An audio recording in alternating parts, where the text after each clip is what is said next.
So, Death and Other Details is a show that came out like just a few months ago, starring Violet Bean and Mandy Patinkin, and it is a freaking criminally underrated show. I, I like murder comedies and quirky murder mysteries and like whatever the hell this show is. Like Only Murders in the Building is one of my favorite shows ever, and I've always had a soft spot for Knives Out and the like. But in this case, I was actually not expecting to like Death and Other Details. I was expecting to hate it, actually. I think the reason it did so poorly in the ratings was primarily because the trailers made it look uninteresting. And I guess there's some people who think that it's derivative or tropey, and it totally is. I think that's the point, really. I think it's a celebration of the traditional Agatha Christie story, but from a very modern perspective. And it works. I know usually when people say that they're doing a modern retelling of or a realistic take on, that's typically shorthand for I don't actually like or respect the thing, so here's my half hearted attempt at doing it better. That is not this. This is clearly a show made with love, and a mystery, I think, worthy of the great Hercule Poirot himself. Uh, Mandy Patinkin plays Rufus Coatsworth, a supposedly brilliant private investigator, the world's greatest detective, supposedly, who years ago investigated a brutal car bombing which killed the assistant of wealthy businessman Lawrence Collier and left the woman's daughter an orphan. The girl is taken in by the Collier family and raised in the lap of luxury. Anyway, this girl, Imogen, is a cute little genius, and she grows up to hate Rufus, actually, who abruptly and mysteriously gave up on the case, leaving her without closure un- and understandably very bitter about the whole experience. It's interesting because she's the main character. Grown up Imogen, played very well, I think, by Violet Bean, is sort of working as a actually don't know what her job is, but she hangs out with her adopted family, the Colliers, and that includes her best friend Anna, Anna's wife, Anna's scummy brother Trip, and their parents, and the whole dang entourage that you usually get with big fat super rich hereditary companies of a-holes. See, they're all celebrating old man Lawrence Collier's retirement on a freaking monster of a ship, a veritable Titanic in the making, when tragedy strikes. One of Trip Collier's associates, who he didn't really know very well, as it turns out, ends up harpooned to death in the night in a locked room mystery that would make even Sherlock Holmes giggle like Ron Swanson.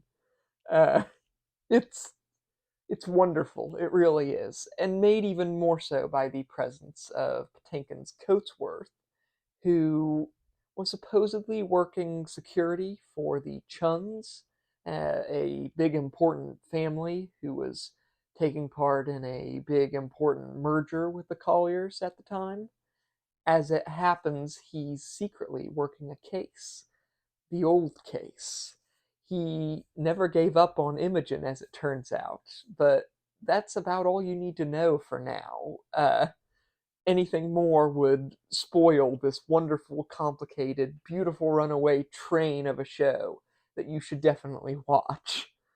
So, Coatsworth is basically Hercule Poirot, the great detective from Agatha Christie stories, but he's got a lot of depth to him. I think he as opposed to order and balance, which was Poirot's whole thing, or law and justice, which was Sherlock Holmes' whole deal.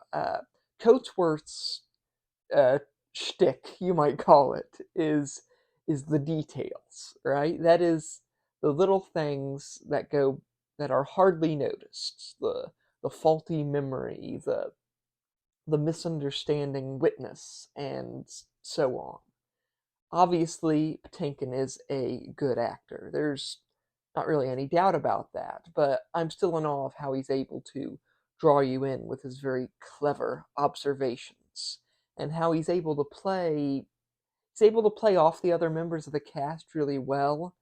Uh, Imogen, the character, is very complicated. Like in a purely script only sort of way, I think she'd come across as very self centered and unlikable. Uh, but she's played so freaking well that that never really comes across fully. You understand why she's bitter, and you sort of always know where she's coming from. Uh, well done, Violet Bean, on that account. And I really could just go on and on about the cast, and perhaps I should. Jack Cutmore Scott should get an award for playing one of the most punchable guys ever, in the form of Trip Collier, who actually has one of the better, more satisfying arcs in the whole show, and he's he's very charming and funny, despite playing kind of a piece of crap for like 8 out of 10 episodes. And there's Lisa Liu as Mrs. Chun, the Chinese businesswoman, who is, again, I don't want to give anything away because you should watch the show, but she's a very cool character, in some parts a supervillain and a vigilante, while she with a hefty dash of sort of a Lena Tyrell type character thrown in for good measure. The old woman's got style, I'll give her that, and I was so rooting for her by the end of things. Uh, and in the case of the writing, well, the dialogue is very sharp. There's a lot of show don't tell going on, and there's a wonderfully rich amount of trickery afoot, twist after twist after twist, with a sort of Kaiser Sosa type villain behind it all, and people with their own motivations and goals to mix it up. Wonderful.